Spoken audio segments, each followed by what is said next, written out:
I'm here to address lawyers, and it's wonderful to address such an august gathering, and a gathering full of learned people. Most of you probably already know a lot of what I will tell you. As I mentioned on my first slide, a healthy and happy legal professionals produce law-abiding, safe environment. Much needed, much required in our country. So this is what I profess.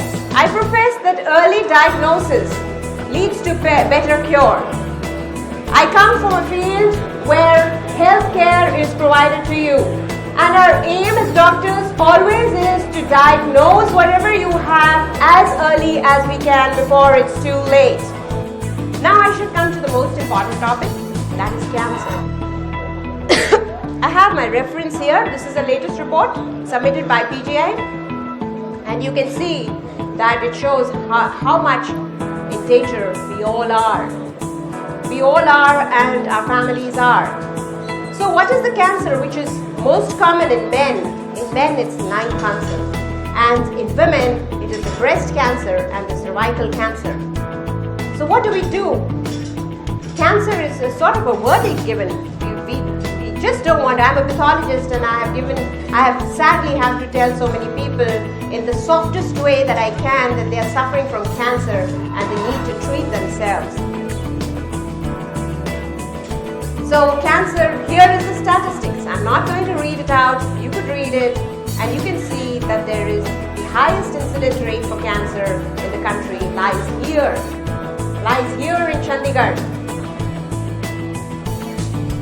So we have lawyers, we have doctors, and I can see, and I've been first time exposed to lawyers, such a big gathering of real learned people, and those are lawyers for the first time, and I realize you guys are under stress. So when we get into stress, we want to relieve it. And how do we relieve it? So often, so common in Punjab, we go home and take a peg, or some of us a peg of alcohol, or some of us like to smoke, not knowing that we're harming ourselves. We call it de-stressors. It does de-stress you psychologically, it relaxes your nerves, you take a little alcohol, but somehow that little alcohol never remains little. So it goes on to being more and more. Every day you feel more stressed and you say, okay, aaj ek peg nahi, aaj do chalenge. And your wife is trying to stop you. I do, my husband does it too. So I'm always trying to tell him. So remember this. I know it's such a common thing in our society. We need to face it. Smoking. An average smoker, I have it here, gets about 200 hits of nicotine a day. Nicotine is addictive, and over 70,000 hits per year. So once he gets it, he can't get out of it. So the poor man is stuck forever. I'm telling you, smoking is one of the hardest habits to get out of on. And there is no good of smoking. It just harms you, harms your lungs. The only little good news is that once you stop smoking, your body recovers. God has given us a great body. It recovers. So the sooner you quit, the better. Alcohol. So I'm going to tell you about the darker side of alcohol. Most of you know it. You drink more and more, and you eventually end up with alcoholic cirrhosis one day. And alcoholic cirrhosis is as good as cancer. There's no treatment for it. Your liver is going to pack up, and then you won't get another liver. There is liver transplant, and you are on the list for liver transplant. It's a horrible thing to have. So it's best that please stop, and stop today. It's going to stress you up much more later in life. HPV vaccine. I want to tell all the learned people here that HPV vaccine has come in. There is a vaccine which prevents you and your young girls from getting HPV infections from the dangerous strains, the high-risk strains. This vaccine is supposed to be given from 9 to 26 years of age.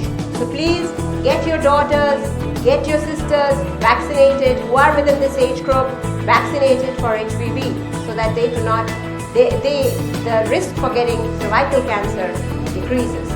This is one of the best ways because most of our women do not come in for pap smear screening in spite of telling and spreading awareness. As I am here sitting, they do not come in. The best way to deal with this now, the Indian government and the American Cancer Society has decided is to get all their young ones within this age group vaccinated with HPV. But as per the American Cancer Society, if you get your vaccine, it doesn't mean that you do not need to get your pap smear done. As of now, pap smear has also to be done. You have to be screened for. And this is not my screening protocol. This is the screening protocol by the American Cancer Society. And what's a pap smear? It's a very small procedure where any doctor can just take off a few cells. Like the trees shed their leaves, the same way our body sheds a few cells. And those cells can be picked up and seen under the microscope to look for changes which may be precancerous or cancerous.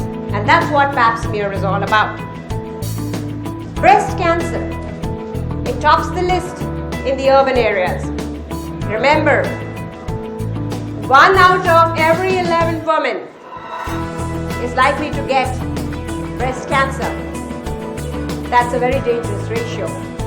It could be any one of us. It could be anyone in our family. So we need to screen for breast cancer. Liquid biopsy for cancer. Please get a liquid biopsy done. There was an advertisement there. I was very happy to see that it's here in India. But liquid biopsy is very premature. It's not for cancer diagnosis. What is liquid biopsy? It has been found that some DNA from the cells, tumor cells, falls into the blood. And this DNA is detected and tested for certain mutations which are specific to certain cancers. So they say कि blood test से ही cancer पता चल जाता है. Yes, if the cancer is big, large, almost by the time it might be late, पता चल सकता है. But that is still not an established method of screening. So you cannot screen like that. It is considered of importance in lung cancer where there are, and lung cancer not in detection, it is in monitoring the therapy, whether it has spread, not in detection. So I just want, because there might be a lot of curiosity, a liquid biopsy kya hai? In fact, some of the people abroad don't even like the word liquid biopsy. Basically, it is a molecular test to detect cell-specific DNA. It is being applied for prenatal diagnosis. That is how this test was discovered. The baby, the baby in the womb shed some DNA into the mother's blood. So, and that DNA could be detected for certain diseases like Down syndrome. And so they make use of that. And it's any day a better test than, putting needles into the uterus. And a lady undergoes a lot of discomfort and anxiety for that. So cell-free DNA as of now is more established for prenatal diagnosis and monitoring of therapy of some cancers, but not the initial diagnosis. So please stick to screening protocols, especially for the two most formidable and cancers which top the list, that is breast and cervical cancer, as well as the lung cancer, not to forget the lung cancer. So health is the most treasured wealth. Let's take care of it. Doctor Amulya ने हमारे lawyers को बहुत अच्छा educate किया because most of the lawyers they are not aware about this cancer and its problems. So we are really grateful जो उन्होंने हमें बताया है वो बड़ा फ्रूटफुल है, not only for the lawyers, for their family members as well. It is very unfortunate that this disease is on a larger extent now. But I'm also happy that certain doctors have enlightened us and made people aware. And it's a very good lesson for the young children to take preventive measures so that they don't suffer from this disease. Ma'am, cancer is on a rise as far as North India, Chandigarh and Punjab is concerned. And यहाँ पे पीछे कुछ दशक में there's a rise in cancer. And as my friend rightly suggested that due to water adulteration, pollution, there's a rise in the numbers of cancer patients we have seen in the past decade. And it is it's increasing by the day. And the only way is to educate the people that if detected at the right stage, it is curable. Dr. Amulya, as I have discussed with Dr. Amulya, we had a brief discussion. There are various new treatments which have come, like the stem cell therapy, bone marrow transplant, which are very successful. And people have to be educated, and if detected at an early stage, it can be taken and it is curable.